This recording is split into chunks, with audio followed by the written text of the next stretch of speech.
Hello everybody, welcome to this new lecture in the mathematical physics series. हम लोग Fourier analysis हमने discuss किया, okay, और कुछ एग्जांपल्स भी उसमें किए। Now let's move on to the next topic, the Fourier transform. Now one way of going about the Fourier transform is, मैं सीधे आपको Fourier transform as an integral transform उसकी डेफिनेशन दे सकता हूँ and then we can proceed, okay. In fact मैंने यहाँ पे स्टार्ट इससे किया, मैंने रिलेशंस लिखे हैं कि फूरियर ट्रांसफॉर्म क्या होता है। से गिवन अ फंक्शन है एफ टी, अगर आप उसे e to the power iota omega t से मल्टीप्लाई करके इंटीग्रेट करें with respect to t from minus infinity to infinity और प्रॉब्ली एक फैक्टर ऑफ 1/√2π, तब जो फंक्शन ऑब्टेन होता है हम कहते हैं हमने फंक्शन एफ टी का फूरियर ट्रांसफॉर्म कर दिया है। अब यहाँ पे हमने लाप्लास ट्रांसफॉर्म स्टडी किया था integral. Notation wise Fourier transform में जो कन्वेंशन है, जो ओरिजिनल फंक्शन है और उसका फूरियर ट्रांसफॉर्म करके जो फंक्शन ऑब्टेन होता है, दोनों के लिए कन्वेंशनली सेम सिंबल यूज़ किया जाता है। ये एफ टी है, ज़्यादा से ज़्यादा इस ये और ये बनेगा फंक्शन ऑफ ओमेगा, टी के रेस्पेक्ट में इंटीग्रेशन हो गया, ओमेगा पे डिपेंड करेगा। एफ के ऊपर एक ये साइन लगा देते हैं जिसे हम टिल्डा साइन कहते हैं, ओके, दिस कर्ली साइन। और कई बात तो इस कर्ली साइन को भी ओमिट कर दिया जाता है मोस्ट उसमें यूजेज में आपको ये दिखेगा, इसको भी एफ, इसको भी एफ, लेकिन अब आप इंडिपेंडेंट वेरिएबल को देख के पता लगा सकते हैं कि ये ओरिजिनल फंक्शन है कि उसका फूरियर ट्रांसफॉर्म फंक्शन है। This F is function of T and F function of omega, okay. Laplace transform के टाइम पे हमने कैपिटल और स्मॉल वाला डिस्टिंक्शन यूज़ किया था, लेकिन फूरियर ट्रांसफॉर्म में मैं इसी कन्वेंशन के साथ वर्क करूँगा, ओके, कि ओरिजिनल फंक्शन भी अगर स्मॉल एफ है तो उसका फूरियर ट्रांसफॉर्म भी स्मॉल एफ ही, बस वो किसका फंक्शन है उससे पता लग जाएगा, हाँ आप फंक्शन की बात कर रहे हैं या फूरियर ट्रांसफॉर्म की बात कर रहे हैं, ओके। लेकिन ये तो डेफिनेशन है, मैंने सीधे आपके सामने डेफिनेशन लिख दी। और फिर फूरियर ट्रांसफॉर्म में तो हम इसके करस्पॉन्डिंग एक इन्वर्स फूरियर ट्रांसफॉर्म भी डिफाइन करते हैं। इन्वर्स फूरियर ट्रांसफॉर्म का मतलब एफ टी से एफ ओमेगा का प्रिस्क्रिप्शन अगर ये है, let me call it a prescription, तो एफ ओमेगा से एफ टी निकालने का ऑलमोस्ट सिमिलर प्रिस्क्रिप्शन है। सिमिलर कैसे? यहाँ e to the power iota omega t है तो यहाँ e to the power minus iota omega t है, जिसे आप कर्नल ऑफ ट्रांसफॉर्मेशन कहते हैं। अगर फूरियर ट्रांसफॉर्मेशन के लिए e to the power iota omega t है तो इन्वर्स फूरियर के लिए वो। और ये दोनों बेसिकली जो हैं, अगर आप पहले देखिए, ये दोनों बेसिकली इंटीग्रल ट्रांसफॉर्म्स हैं। इंटीग्रल ट्रांसफॉर्म हमने जनरल शुरू में बात की थी लाप्लास ट्रांसफॉर्म से पहले। कोई जनरल इंटीग्रल ट्रांसफॉर्म इस तरीके का होता है, कोई फंक्शन है एफ, फंक्शन ऑफ टी, तो उसको आप किसी ऐसे फंक्शन से मल्टीप्लाई करें जो दो वेरिएबल्स पे डिपेंड करता है, पी और टी पे, कर्नल ऑफ ट्रांसफॉर्मेशन जिसे आप कहते हैं।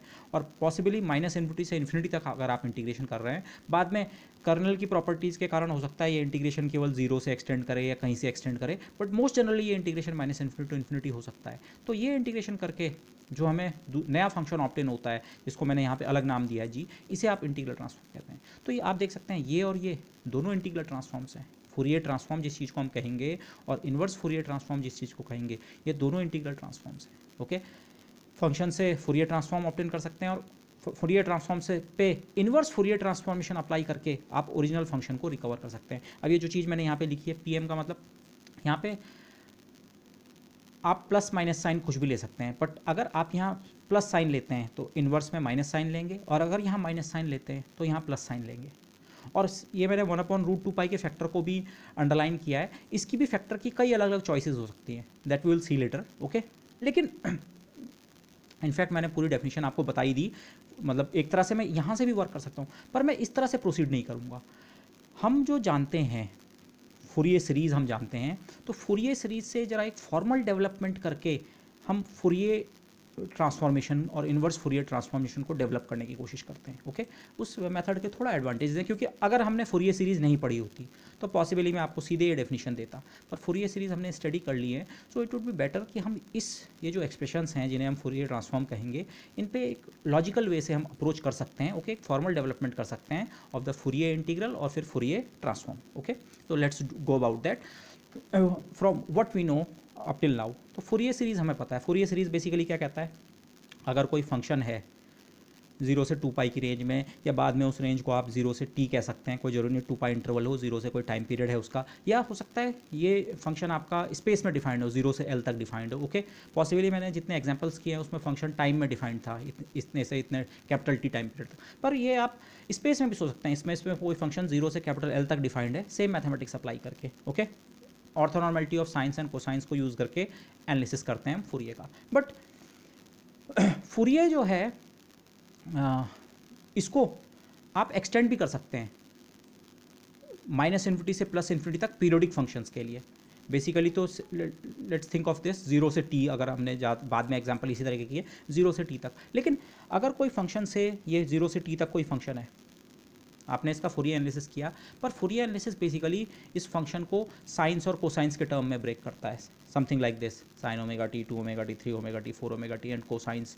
मैंने कांस्टेंट कंपोनेंट को भी यहाँ कॉस 0 में ले लिया है, ठीक है, जो डीसी कंपोनेंट होता है, तो अलग अलग फ्रीक्वेंसीज में। पर क्योंकि ये इनमें से हर एक जो फंक्शन है वो पीरियोडिक फंक्शन है, 0 से जब ये टी टाइम इंटरवल खत्म हो जाएगा वो फंक्शन फिर अपने आप को रिपीट करेगा, तो इसलिए इस इंटरवल से बाहर ये फंक्शन पीरियोडिक बन जाता है। बेसिकली आप केवल इस पे कंसंट्रेट करते हैं वैसे तो फूरियर एनालिसिस के लिए, लेकिन उस फूरियर एनालिसिस को की जो आपको कंपोनेंट्स मिले, अगर आप उन्हें पूरे टाइम के अलॉन्ग एक्सप्रेस करें, अगर से हम टाइम के रेस्पेक्ट में एनालिसिस कर रहे हैं, तो बेसिकली 0 से t में जैसा बिहेवियर मिला वैसा ही t से 2t में मिलेगा, वैसा ही 2t से 3t में, ऐसा ही नेगेटिव साइड में माइनस t से 0, माइनस 2t से। तो ये तो या तो आप केवल 0 से t तक बोल सकते हैं कि हाँ फूरियर एनालिसिस हमें देता है, या माइनस इन्फिनिटी से इन्फिनिटी तक हम अप्लाई करते हैं। लेकिन माइनस इन्फिनिटी से इन्फिनिटी तक जब हम अप्लाई करते हैं उसे इन अ सेंस, तो वो पीरियोडिक फंक्शन के लिए अप्लाई होता है। फंक्शन बेसिकली 0 से t में डिफाइंड होता है, बाकी फिर वो उसी पैटर्न को रिपीट करता है। ये मैं इसलिए एम्फेसिस कर रहा हूँ क्योंकि फूरियर इंटीग्रल भी बेसिकली लास्ट में हमने माइनस इन्फिनिटी से इन्फिनिटी टाइप की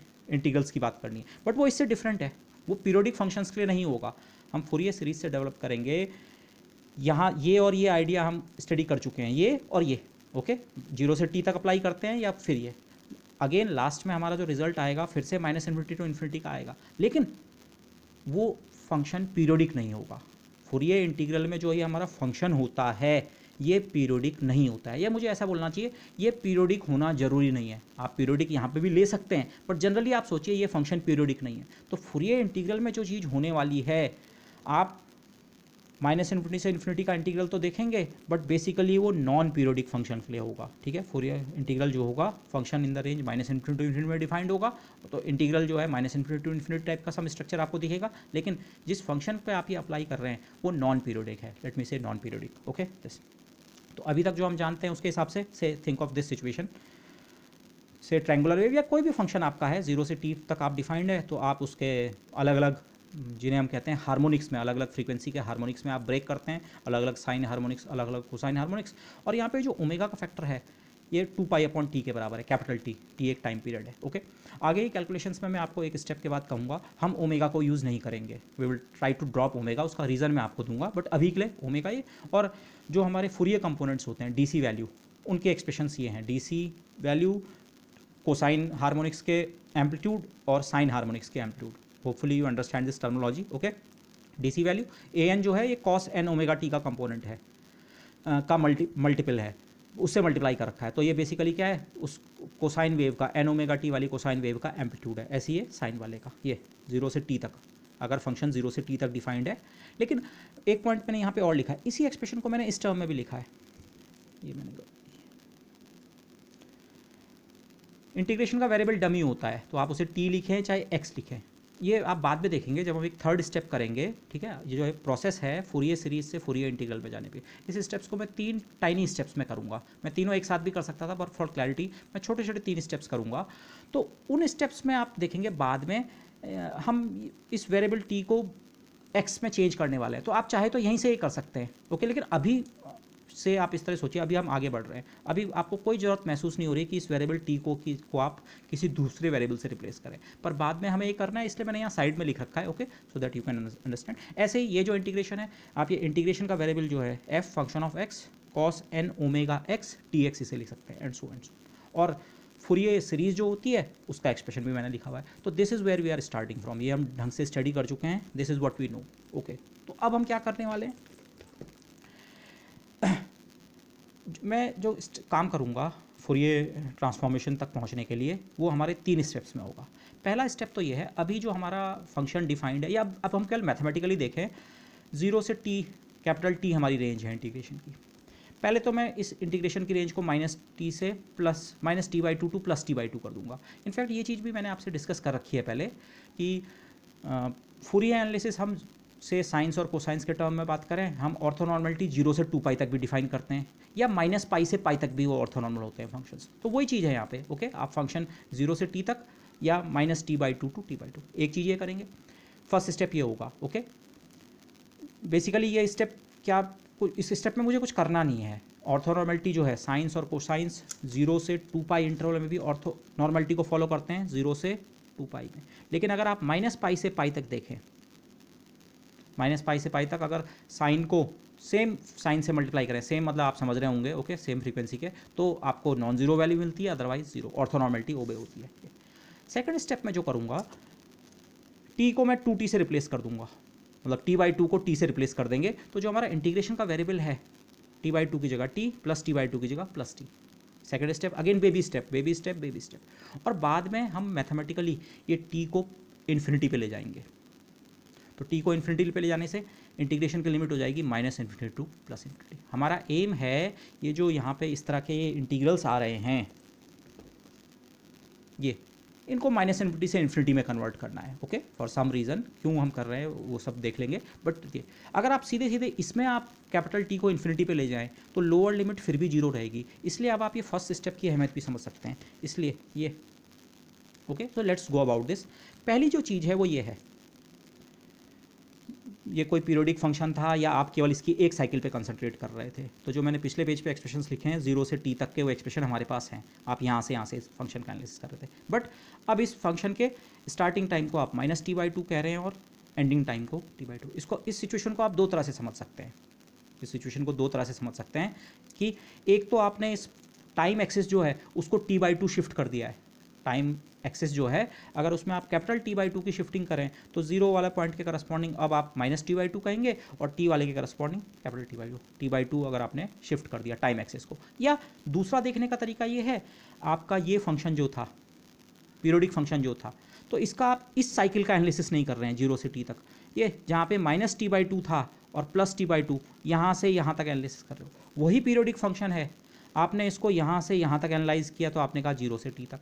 लेकिन अगर आप इसे यहाँ से, अब मैंने उसको इस फिगर में दिखाया है, ये रेड से मैंने जो डार्क कर रखा है ये -t/2, वही वेव है, ये जो कंटिन्यूस जो फंक्शन था ट्रायंगुलर वेव पीरियोडिक फंक्शन, वही आपने यहाँ से यहाँ तक एनालाइज किया तो 0 से t बोला आपने, और उसी फंक्शन को, ठीक है, उसकी फंक्शनल फॉर्म डिफरेंट हो जाएगी बट बेसिकली ये वही फंक्शन है। अगर आप इसे रिपीट करते रहें तो यही पैटर्न यहाँ भी जनरेट होगा, यही पैटर्न। लेकिन मुझे खैर इसमें भी नहीं जाना, मैं कोई एनालिसिस नहीं कर रहा हूँ इस समय। सिंपली पॉइंट ये है, हम बल्कि इस तरह की पिक्चर में सोचें कि हम क्या कर रहे हैं, 0 से t के बजाय अपने इंटरवल को -t/2 से t/2 ले रहे हैं। तो इस स्टेप को करने के लिए आपको कुछ करने की जरूरत नहीं होती है। ओके दिस, अच्छा, फिर सेकंड स्टेप में मैं क्या करूँगा, -t/2 को हम -t लेबल कर देंगे, t/2 को t। बेसिकली लेबल करने का मतलब ये है t को दुगना कर दिया। आप इसे ऐसे भी कह सकते हैं, कैपिटल T की जगह हम एक नया वेरिएबल ले आए, बट नया वेरिएबल ना कहें, सिंपली मैं इसे ट्वाइस कर दूंगा, जहाँ जहाँ पे कैपिटल T होगा उसके फैक्टर को 2 से मल्टीप्लाई कर देंगे।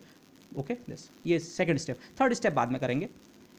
तो अभी तक हमारे पास ये सिचुएशन है, फूरियर एनालिसिस किसी फंक्शन का ये होता है, फूरियर कंपोनेंट्स ये होते हैं। लेकिन अब मैंने फर्स्ट स्टेप अप्लाई कर दिया, मैंने इंटीग्रेशन की रेंज जो है -t/2 टू t/2, तो जो पिछले पेज के एक्सप्रेशन थे सेम एक्सप्रेशन कॉपीड है, -t/2 to t/2 range. Okay, इस स्टेप के लिए आपको केवल इंटीग्रेशन की रेंज चेंज करनी पड़ती है, इस स्टेप के लिए 0/2 के दिस। बेसिकली इसका रीज़न मैं फिर से वो कर दूँ, फिजिकली या मैथमेटिकल रीज़न जो है, साइंस और कोसाइंस जिनकी ऑर्थोनॉर्मलिटी से हम ये एक्सप्रेशंस निकालते हैं, फूरियर एनालिसिस के जो हमारे एक्सप्रेशंस डेवलप होते हैं, वो ऑर्थोनॉर्मलिटी साइंस और कोसाइंस की 0 से 2 पाई इंटरवल में भी अप्लाई होती है। तो 0 से 2 पाई में अप्लाई करते हैं तो ये इंटीग्रेशन 0 से कैपिटल T बनता है। लेकिन साइंस और कोसाइंस -π से पाई के इंटरवल में भी ऑर्थोनॉर्मल होते हैं, -π टू +π। तो -π का को आप -t/2 और चेंज ऑफ वेरिएबल से, और +π को +t/2 के करस्पॉन्ड चेंज करके ये। ओके, तो यहाँ पे बेसिकली मैंने कोई चेंज नहीं किया है। अच्छा, तो लेकिन मैंने एक्सप्रेशंस अगेन रीराइट किए हैं, a0 इतना, an इतना एंड bn। अब मैं यहाँ पे दो चीज़ पे आपको थोड़ा ध्यान दीजिए, आगे के स्टेप के लिए काम आएगा। यहाँ पे मैंने जो ऑपरेशन किया है, ऑपरेशन ये रहा, उसका असर ये है। अगेन जो मैं पीछे आपको इस पॉइंट कह रहा था, आगे इंटीग्रल्स में ये t वेरिएबल जो है यहाँ जिनके ऊपर हम इंटीग्रेशन कर रहे हैं, ये इंटीग्रेशन का वेरिएबल कई बार आएगा। कई बार से मेरा मतलब ये है वो इंटीग्रेशन के अंदर भी आएगा और इंटीग्रेशन के बाहर भी आएगा।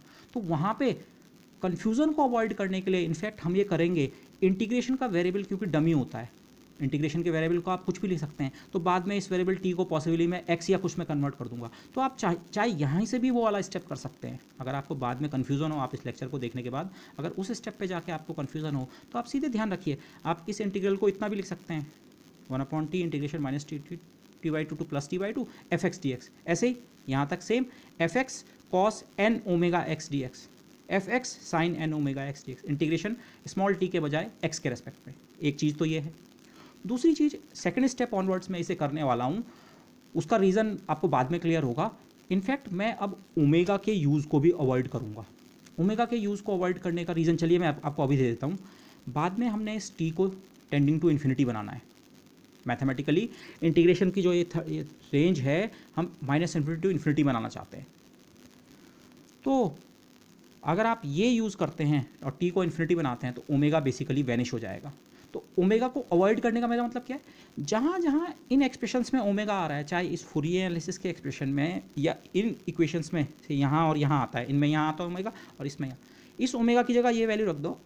बाद में t को इन्फिनिटी सेंड करने का जो असर होगा कैपिटल T के लेवल पे देख लेंगे, बट ओमेगा को हम अवॉइड करेंगे। तो अवॉइड ओमेगा। ओके, अब ये जो थर्ड स्टेप है जो मैं आपको चीज़ कह रहा था, पीरियोडिक फंक्शन को नॉन पीरियोडिक बनाने का स्टेप यहीं पे आता है। पीरियोडिक फंक्शन के बजाय अगर आप जनरल -∞ टू इन्फिनिटी किसी जनरल फंक्शन की बात कर रहे हैं, non, late me call that a non periodic function, तो उस स्टेप को जब हम इनकॉर्पोरेट करेंगे तो ओमेगा का महत्व खत्म हो जाता है, ओमेगा तो 0 हो जाता है। तो अभी से आप चाहे तो ये कर सकते हैं, लेकिन मैंने इस स्टेप में नहीं किया, मैंने नेक्स्ट स्टेप में किया है। ओके, तो अब नेक्स्ट स्टेप में मैंने क्या किया, नेक्स्ट स्टेप में आप ये दो चीज़ें की। एक तो ओमेगा जहाँ जहाँ है, यही एक्सप्रेशन मैं फिर से लिख सकता हूँ, ये एक्सप्रेशन मैंने फिर से लिखा है ओमेगा की जगह 2πt, लेकिन साथ में मैंने एक चीज़ और चेंज की है, -t/2 और t/2 के बजाय अब मेरी रेंज हो जाएगी -t2 + t। Basically capital T को मैंने ट्वाइस से रिप्लेस कर दिया है, हर जगह कैपिटल T को 2t से रिप्लेस कर दिया है। ओके, तो उससे क्या फ़र्क होगा, लेट्स सी। ये जो एक्सप्रेशन है ये अब इसमें कन्वर्ट हो गया। कैसे, a0 तो ठीक है, समेशन ठीक है, an ठीक है, cos n ओमेगा, ओमेगा अभी तक 2π/T था इस स्टेप तक, लेकिन आपने t को रिप्लेस किया है 2t से ट्वाइस, तो 2 से 2 कैंसिल, π/T, ये ओमेगा की जगह केवल π/T आया है। Okay, see this carefully. एक तो ओमेगा की डेफिनेशन वो कर दी, क्योंकि ओमेगा बाद में यूज़ हम नहीं कर पाएंगे, think of it this way. तो ओमेगा नॉर्मली तो मैं 2π/T रखता, पर साथ साथ मैंने ये स्टेप भी किया है। ओके, t को रिप्लेस किया है 2t से, तो दिस इज तो ये n ओमेगा t ही है। ओके, ऐसे ही यहाँ भी। अच्छा, ये जो कोफिशिएंट्स की वैल्यू होती है, इनके जो करस्पॉन्डिंग इंटीग्रल होते हैं, ये 1/T था, ये 1/2t हो गया।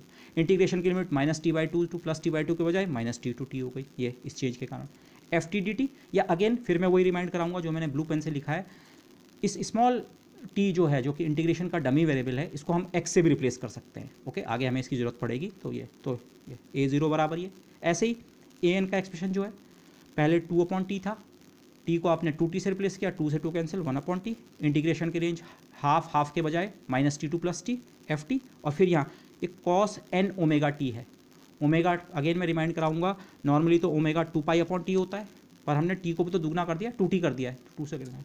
तो ये तो जो मैंने दो बेबी स्टेप्स किए हैं, बहुत एलिमेंट्री स्टेप्स हैं, लेकिन let me go this way very very slowly. तो जो अभी भी मैं फूरियर एनालिसिस के दायरे में ही हूँ, मैं फूरियर एनालिसिस से बाहर नहीं गया हूँ, लेकिन थोड़ा चीज़ों को बस कुछ नामकरण चेंज कर दिया है। ओमेगा को हमने अवॉइड कर दिया, वो कोई बड़ी बात नहीं है, और दूसरा t को हम 2t कह रहे हैं, लेकिन उससे किसी एनालिसिस पे फ़र्क नहीं पड़ता है। तो ये है फूरियर सीरीज़ जिसे आप कहते हैं। कोई फंक्शन ft दे रखा है, हार्मोनिक्स में उसे ब्रेक किया है, अभी भी ये कॉस और साइन है, हार्मोनिक्स के टर्म में आपने ब्रेक किया, और जो ये एम्पलीट्यूड्स जो हैं, कोफिशिएंट्स जो हैं, वो आप इन इंटीग्रल्स को करके निकाल सकते हैं। ज़्यादा से ज़्यादा fx dx लिख दीजिए, fx cos n pi capital T over into x d x and this, ये हो गया।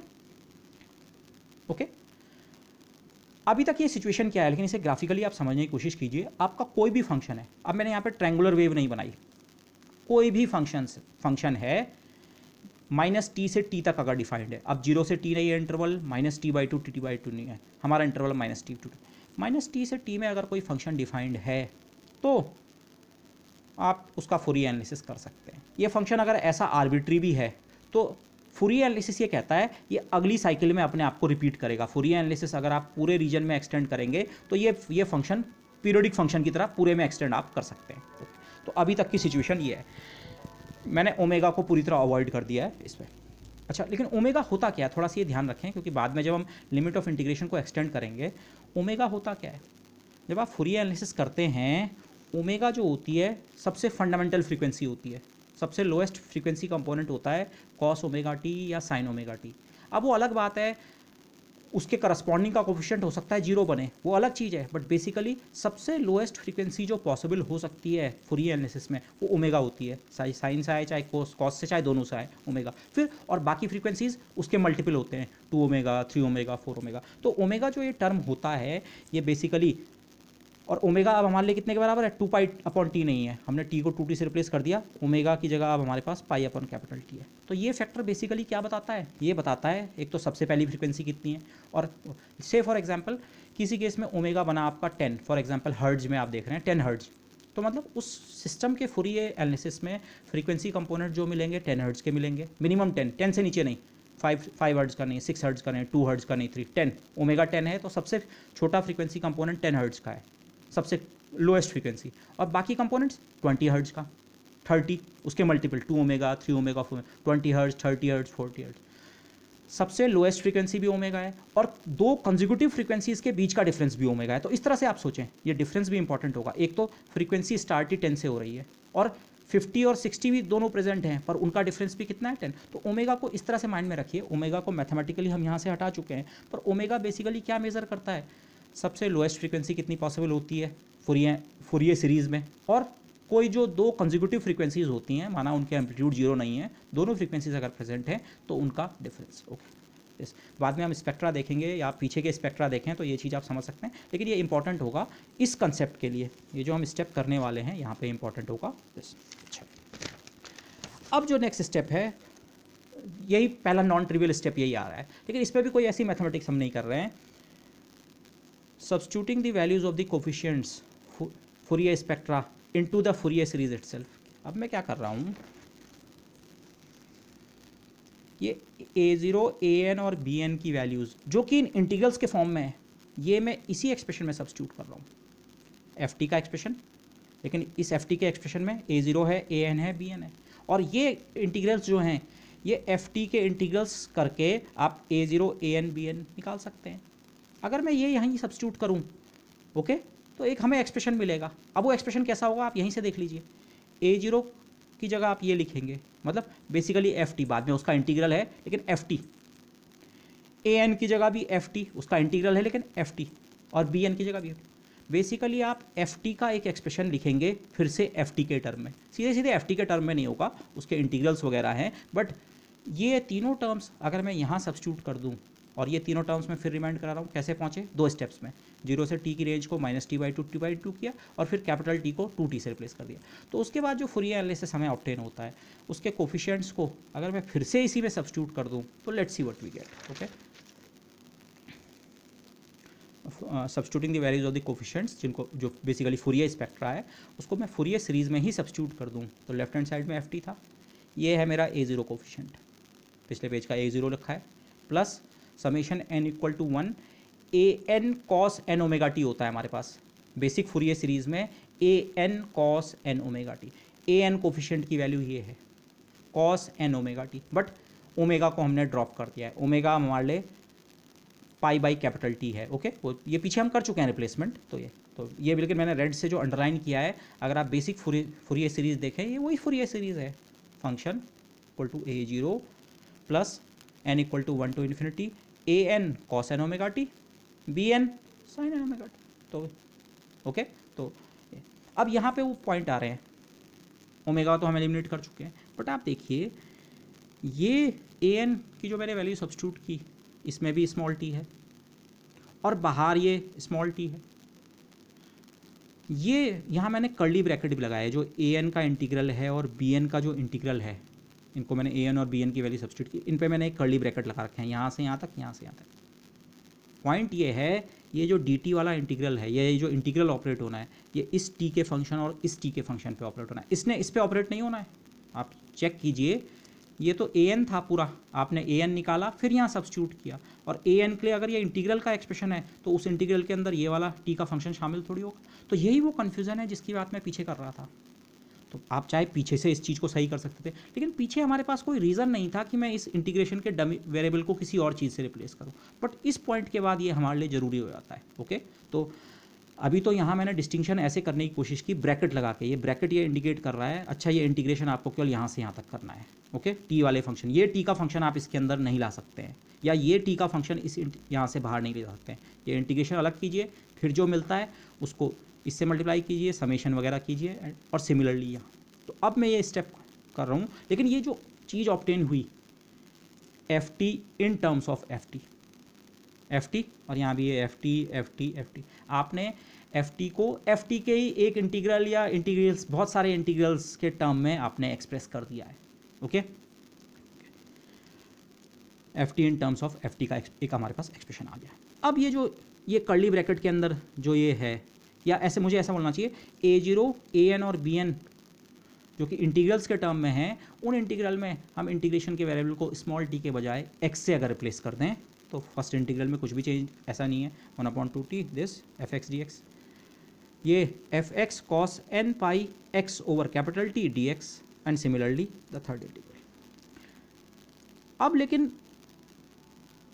अगर मैंने इंटीग्रेशन का वेरिएबल चेंज कर दिया है, अब मुझे एक कर्ली ब्रैकेट लगाने की ज़रूरत नहीं है, ये अपने आप बता रहा है इंटीग्रेशन अगर x के रेस्पेक्ट में है तो x के फंक्शन यही दो तो हैं, तो इस पार्ट का x के रेस्पेक्ट में इंटीग्रेशन होना है, ओके। ब्रैकेट नहीं लगाने का मतलब अब ये है, इस इंटीग्रेशन के रेस्पेक्ट में ये चीज़ एक कांस्टेंट है, इंटीग्रेशन x के रेस्पेक्ट में है, ये तो t का फंक्शन है, ये कांस्टेंट है, वो चीज़ यहाँ भी ऑपरेटिव थी, ये पार्ट इस इंटीग्रेशन के लिए कांस्टेंट था। लेकिन अगर आपने इसे भी टी का फंक्शन और इसे भी टी के फंक्शन में रूप में लिखा और आप इसे इसके अंदर ले आए, तो फिर ये डिस्टिंक्शन करना मुश्किल हो जाएगा, कौन सा वाले के ऊपर इंटीग्रेट करना है और किसको इंटीग्रेशन से मुक्त रखना है। इसीलिए इंटीग्रेशन में जो चेंज ऑफ वेरिएबल हमने किया, अब इस कॉस एन पाई टी को अगर आप इस एफ एक्स और इस कॉस एन पाई एक्स वाले फंक्शन के बीच में भी लिख दें तो फिर भी तो इसका बिहेवियर कॉन्स्टेंट की तरह ही होना है। तो ये चीज़ डिस्टिंक्ट करने के लिए हमने ये किया, ओके। This was necessary. तो यही मैंने चीज़ कही, ये चीज़ हम पीछे से भी करते आ सकते थे, पर पीछे हमारे पास कोई रीज़न नहीं था। अब मेरे पास डेफिनेट रीज़न है, मुझे डिस्टिंक्ट करना है। इनफैक्ट इस टर्म को मैं अब इस इंटीग्रल के अंदर लाना चाह रहा हूँ, लेकिन मैं सीधे यहाँ पे इसे अगर इसके अंदर लाता तो वो कन्फ्यूज़न कॉज करता, ओके।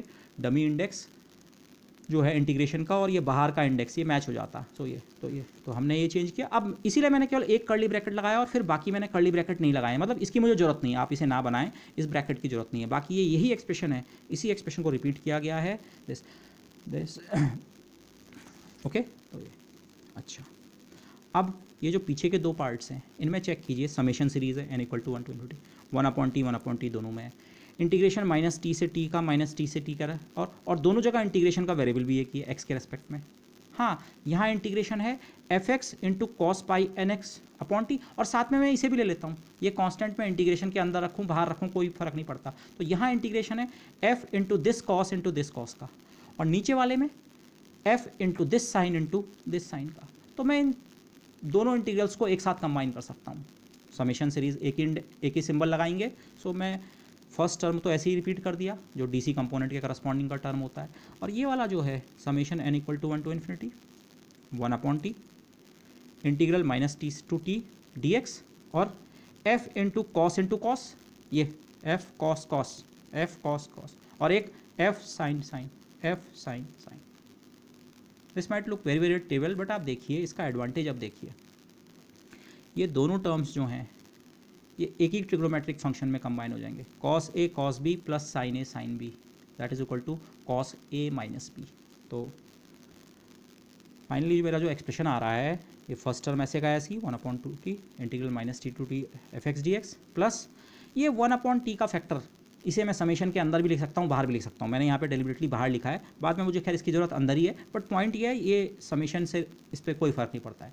रिमेंबर टी हमारा वो पीरियोडिक फंक्शन का टाइम पीरियड है, उस टी या उसका दुगना। अब हमारा फंक्शन माइनस टी से प्लस टी तक डिफाइंड था, तो टी एक कांस्टेंट वैल्यू है, -4 सेकंड से +4 सेकंड तक आपने कोई फंक्शन डिफाइन किया, 8 तो टी बराबर 4 है, तो ये एक कांस्टेंट है, इसका समेशन से मतलब नहीं है। आप n = 1 कंपोनेंट की बात कर रहे हैं 2 3, इसको आप यहाँ कहीं भी रख सकते हैं, इस चीज़ को मैंने ऐसे दिखाया, ओके दिस। बट ये तो cos n/t दोनों में कॉमन है, और x माइनस टी, अब मैंने यहाँ पे इसलिए लिखा है cos a माइनस बी लिखो या cos b माइनस ए, एक ही बात होता है, तो मैंने डिफरेंस लिखा है, डिपेंडिंग ऑन मुझे किस वाले की ज़रूरत होगी ओके मैं x माइनस टी भी यूज़ कर सकता हूँ या t माइनस एक्स भी यूज़ कर सकता हूँ। ये cos a माइनस बी के बराबर भी है और cos b माइनस ए। यहीं से ये इंपॉर्टेंट डिफरेंस आता है, ये वाला। जब हम बाद में फुरियर ट्रांसफॉर्म देखेंगे, आप फुरियर ट्रांसफॉर्म प्लस साइन के साथ भी डिफाइन कर सकते हैं और माइनस साइन के साथ भी डिफाइन कर सकते हैं। ओके तो वो डिफरेंस यहीं से आता है। ये इस साइन को आप यहाँ पे x माइनस टी भी ले सकते हैं या ओवरऑल t माइनस एक्स भी ले सकते हैं। ओके तो ये तो इसीलिए मैंने डिफरेंस का साइन लगाया है। वो आपकी जो इच्छा होगी, चाहे तो आगे से मैं केवल x माइनस टी भी लिखूंगा, बट पॉइंट ये है वो ये जो प्लस माइनस की चॉइस बनती है फुरियर ट्रांसफॉर्म में, वो इस स्टेप के कारण बनती है। ओके दिस दूसरा, हाँ एक पॉइंट यहाँ पे मुझे अभी स्ट्राइक किया, ये लास्ट में फुरियर ट्रांसफॉर्म में फिर से ओमेगा आता है, पर ये ओमेगा ये वाला ओमेगा नहीं है। ये ओमेगा आप सोचिए, ये ओमेगा को हम भूल चुके हैं। ठीक है, फुरियर सीरीज़ में जो ओमेगा आता है वो ओमेगा अब हमारा खत्म होने वाला है। ओके यहाँ तक मैं चाहे तो ओमेगा लिख भी सकता था, पाई अपॉन टी ही हमारा ओमेगा, यही फैक्टर ओमेगा है। बट अब मेरा जो नेक्स्ट स्टेप है, पहले अब ये जो एक्सप्रेशन है एफ टी एफ एक्स के टर्म में, एफ एक्स ओके उसी फंक्शन को उसी फंक्शन, ठीक है यहाँ आपने टी के वेरिएबल के इंडिपेंडेंट वेरिएबल माना यहाँ x, but still same thing. Okay तो एफ को आपने एफ के टर्म में एक्सप्रेस किया है, आपने एक इस तरह का एक्सप्रेशन ऑब्टेन किया। अब हमारा नेक्स्ट स्टेप जो है, इसको मैं पूरा अभी नहीं करूँगा इस लेक्चर में, इसकी मैथमेटिक्स तब करेंगे, बट नेक्स्ट स्टेप में हम जो करने वाले हैं, हमारा इंटीग्रेशन का जो इंटरवल है minus t two plus T के बजाय minus infinity two plus infinity extend करने वाले हैं। लेकिन अब आप इसे इंटीग्रेशन के टर्म्स में ना सोचें, आप इसे इस तरह सोचें, हमारा जो फंक्शन था माना यही था, पहले -4 से +4 सेकंड तक डिफाइंड था, माइनस टी टू टी। अब आप धीरे धीरे इस इंटरवल को बढ़ाइए, एक इंटरवल, इसके बाहर तो ये फंक्शन पीरियोडिक है, फिर इसी पैटर्न को रिपीट करता है, लेकिन वो बेसिक इंटरवल जो है जिसमें वो फंक्शन डिफाइंड है, आप उसको बढ़ा रहे हैं। -4 से बढ़ा के आपने इसे -10 to 10 कर दिया। मैं एम्पलीट्यूड पे ध्यान नहीं दे रहा हूँ, एम्पलीट्यूड को चेंज किया नहीं किया, मैं उसकी बात नहीं कर रहा हूँ। -10 to 10 आपने इस फंक्शन को -10 to 10, फिर इसी फंक्शन को -50 to 50, -100 to 100, और बाद में कैपिटल टी, अगर ये स्टार्टिंग में -t टू कैपिटल टी आपने लिखा था, मैथमेटिकली अगर आप t को इन्फिनिटी बनाएं तो आप फंक्शन का जो केवल एक रेंज है वो -इन्फिनिटी टू +इन्फिनिटी हो चुका है। पीरियोडिक वाले आइडिया को अब देखिए, फंक्शन पीरियोडिक तब था जब इसके बाद हाँ दूसरी साइकिल में भी ऐसा ही बिहेवियर, तीसरी साइकिल में भी, पर अगर आपने एक ही इंटरवल को -इन्फिनिटी से +इन्फिनिटी कर दिया तो दूसरे इंटरवल की तो बात ही नहीं आती है। ये -इन्फिनिटी मतलब ये बाउंड्री और ये बाउंड्री, इससे बाहर कुछ नहीं है। तो आप अपना पूरा एक ही साइकिल जो है फंक्शन की, उसको इस इंटरवल में डिफाइन कर रहे हैं। Think of it this way, ये अगर आप ट्रायंगुलर वेव ही सोच रहे हैं, अपना ट्रायंगुलर वेव को खींच के इनफाइनाइट लेंथ का कर दिया। अब इस तरह से हम बना नहीं सकते हैं, बट सोचने में कुछ नहीं जाता है ये। तो इसकी पीरियोडिसिटी की तो आप बात ही नहीं कर सकते हैं। बस पूरे -इन्फिनिटी से इन्फिनिटी तक आपने केवल एक फंक्शन डिफाइन कर रखा है। -इन्फिनिटी से आगे कुछ नहीं होता है, -इन्फिनिटी से पीछे कुछ नहीं होता है। एक इंटरवल में पूरे -इन्फिनिटी से इन्फिनिटी में एक फंक्शन, और कोई ज़रूरी नहीं है ये वाला फंक्शन रहा हो, ये हो सकता है ये अजीब सा वाला फंक्शन भी रहा हो। लेकिन जब तक आप पहले बात कर रहे थे, पहले नोशन ये था, ठीक है ये फंक्शन यहाँ ऐसा है, पर फिर दूसरी साइकिल में ऐसा होगा, तीसरी साइकिल में ऐसा होगा, पीरियोडिक फंक्शंस की बात आप कर रहे थे। लेकिन जब हम टी को इन्फिनिटी पे ले जाएंगे मैथमेटिकली, इसकी मैथमेटिकल लिमिट कैसे लेनी है, बस उसी का हमें वो करना है, वो मैं नेक्स्ट लेक्चर में बात करूँगा। बट पॉइंट ये है, अब आप बेसिकली फुरियर एनालिसिस ही अगर मैं इसे कहूँ, फुरियर एनालिसिस को आप नॉन पीरियोडिक फंक्शंस पे अप्लाई कर रहे हैं। पीरियोडिक नहीं है, नॉन पीरियोडिक। नॉन पीरियोडिक पे मैं फोकस इसलिए कर रहा हूँ, अब पूरे रीजन में एक ही फंक्शन डिफाइंड है। ओके तो बेसिकली आप पीरियोडिक फंक्शन से, जो कि 0 से 2 पाई इंटरवल या 0 से t या -t to t, जहाँ भी आपने डिफाइन किया हो, अब आप उसे नॉन पीरियोडिक फंक्शन के लिए अपने एनालिसिस को वो कर रहे हैं। ओके इसकी बात बाद में करेंगे, वेव पैकेट क्वांटम वाले नोशन की। इसको इस तरह समझिए, लेकिन इससे फ़र्क क्या पड़ता है, फुरियर स्पेक्ट्रा या फुरियर कंपोनेंट्स पे क्या फ़र्क पड़ता है, इसको समझिए ज़रा। माना ये -t to t, अगेन सोचिए -4 to 4 था। ओमेगा जो है, ओमेगा को हम वैसे अब हटा चुके हैं, पर ओमेगा होता कितना है, 2 पाई अपॉन टी, या बाद में हमने टी को दुगना कर दिया तो पाई अपॉन टी, इस तरह का है। एग्जैक्ट नंबर से हमारा इंटरेस्ट नहीं है, 2 से इंटरेस्ट नहीं है। टी माना 4 है, स्मॉल है, स्मॉल, तो ये ओमेगा क्या होगा, लार्ज। ओमेगा होता है पहली फ्रीक्वेंसी और उसके सब्सिक्वेंट फ्रीक्वेंसीज़ के बीच का डिफरेंस। अगर पहली फ्रीक्वेंसी से 30 हर्ट्ज़ की है, एक तो आपको जब हम फुरियर स्पेक्ट्रम बनाते हैं, एक कंपोनेंट तो हम 0 वैल्यू पे बनाते हैं, पर ये डीसी कंपोनेंट होता है। जो हार्मोनिक शुरू होते हैं वो omega frequency, 2 omega frequency, 3 omega frequency, 4 omega, पर ओमेगा अभी लार्ज है, टी अगर स्मॉल है तो ओमेगा टी का इन्वर्स है, तो ओमेगा क्या होगा, लार्ज। मतलब डीसी फ्रीक्वेंसी से जीरो फ्रीक्वेंसी के बाद जो पहली फ्रीक्वेंसी है उसका डिफरेंस बहुत ज़्यादा है, 30 हर्ट्ज फॉर एग्जांपल, से 30 इज़ अ लार्ज नंबर, फिर अगला 60, फिर 90 दिस, फिर उनका एम्पलीट्यूड जो भी, ये मैंने रैंडमली बनाए हैं, ये किसी फंक्शन के लिए माना ये एम्पलीट्यूड्स ऐसे हैं, ठीक है, ये पॉजिटिव इतना है, नेगेटिव इतना है, मैंने कोसाइन साइन पे कंसंट्रेट नहीं करूँ, पर इस तरह का माना किसी फंक्शन का फूरियर स्पेक्ट्रा आपको ऐसा बना, ओके। आप किसी जनरल फ्रीक्वेंसी को कंपोनेंट को एन ओमेगा कह सकते हैं, 1 ओमेगा, 2 ओमेगा, 3 ओमेगा, 4 ओमेगा, तो एक कंपोनेंट एन ओमेगा और उससे अगला कंपोनेंट जो है फ्रीक्वेंसी का n+1 ओमेगा, किन्हीं भी दो कंपोनेंट्स के बीच का डिफरेंस कितना है, ओमेगा। तो ओमेगा को आप ये सोचिए इस फिगर में इन किन्हीं दो निशानों के बीच की दूरी है, यहाँ से यहाँ के बीच की दूरी भी ओमेगा है, ये जीरो फ्रीक्वेंसी ओमेगा, ये ओमेगा है, और यहाँ से यहाँ की दूरी भी ओमेगा है, 2 ओमेगा, 3 ओमेगा, 4 ओमेगा। इस तरह से क्यों सोचना है, अब देखिए, अगर मैं टाइम इंटरवल को बढ़ाता हूँ, अभी इन्फिनिटी नहीं किया पर माना बढ़ा दिया, -4 to 4 के बजाय -100 to 100 कर दिया, अगर कैपिटल टी की वैल्यू बढ़ती है तो ओमेगा की वैल्यू क्या होगी, ओमेगा की वैल्यू कम होने का मतलब, बाकी मैं एम्पलीट्यूड्स वगैरह की बात बिल्कुल नहीं कर रहा हूँ, एम्पलीट्यूड इसके एम्पलीट्यूड पर डिपेंड करेंगे, ओमेगा कम हो गया, zero frequency DC component, omega frequency, जो फ्रीक्वेंसी कंपोनेंट मौजूद है पहले अगर जीरो फ्रीक्वेंसी के बाद सीधे 30 हर्ट्ज वाली फ्रीक्वेंसी वाला मौजूद था, अब जीरो के बाद माना 7 फ्रीक्वेंसी वाला भी मौजूद है। ये एम्पलीट्यूड कितना है मेरा उसमें इंटरेस्ट नहीं है, अब आपके फूरियर स्पेक्ट्रा में 7 हर्ट्ज का सिग्नल भी है, और 7 का दुगना 14 और 21 और 28, एम्पलीट्यूड्स बहुत रैपिडली डिक्रीज हो रहे हो इंक्रीज हो रहे हो, डजेंट मैटर। यहाँ फ्रीक्वेंसी कंपोनेंट्स 0, 10 से 30, 60, 90, अगर ओमेगा 30 था, टाइम पीरियड बनाने से ये जो ओमेगा जैसा वेरिएबल था, ओमेगा या दो फ्रीक्वेंसीज के बीच का डिफरेंस भी, अगर आप इसे दो के बीच का डिफरेंस सोचें, एन ओमेगा और n+1 ओमेगा, तो उनका डिफरेंस जो है वो भी कम हो रहा है। तो फ्रीक्वेंसी फूरियर स्पेक्ट्रा साइड में जो ये फ्रीक्वेंसी कंपोनेंट्स हैं ये क्लोजर एंड क्लोजर आ रहे हैं। क्लोजर आने का मतलब क्या है, देखिए यहाँ पे एक शब्द हम यूज़ करते हैं डिस्क्रीट, लेकिन अभी भी फ्रीक्वेंसीज डिस्क्रीट है। डिस्क्रीट होने का मतलब जीरो वाली फ्रीक्वेंसी है, आप सचमुच सोचिए, ये माना कोई फूरियर स्पेक्ट्रा आपके पास है, तो इस स्पेक्ट्रा में आप बोलेंगे हाँ भाई एक 0 हर्ट्ज की फ्रीक्वेंसी है, एक 30 की है, एक 60 की है, 90 की है, 120 एंड सो। जबकि इस वाले केस में अगर टाइम पीरियड बढ़ा दिया आपने, ओके, सेम माना सिग्नल की बेसिक फॉर्म सेम रही, पर अगर टाइम पीरियड बढ़ गया तो आप बोलेंगे नहीं, अब जो फूरियर कंपोनेंट्स हैं जीरो फ्रीक्वेंसी का से 7, माना ओमेगा की वैल्यू कम होते होते 30 से 7 हो गई, तो 7 हर्ट्ज का सिग्नल है, 14 का है, 21 का है, तो मैथमेटिकली अगर इमेजिन कीजिए अगर हम टी को और बढ़ाएं तो ये ओमेगा जो कंपोनेंट्स हैं ये और क्लोज आएंगे। क्लोज आने को मैंने लिखा है these points become denser and denser. जैसे ओमेगा जो कि π/T के बराबर है, ये जब कम होगा, कैपिटल टी बढ़ेगा तो ओमेगा कम होगा, तो ये जो पॉइंट्स हैं, पॉइंट से मेरा मतलब इस फिगर में पॉइंट से मतलब ये और ये और ये और ये और ये एरोज तो उन पॉइंट के एम्पलीट्यूड हैं, ये प्लस माइनस कुछ भी हो सकते हैं अलग अलग के लिए, पर ये पॉइंट्स मतलब कौन कौन सी फ्रीक्वेंसी मौजूद है। ओमेगा थोड़ा बढ़ा, ये पॉइंट्स क्लोजर आ गए, जीरो के भी क्लोज आ गए, ये पहली फ्रीक्वेंसी भी जीरो के क्लोज आ गई, और सब्सिक्वेंट फ्रीक्वेंसीज भी जो हैं वो भी क्लोज आ गई, क्लोजर।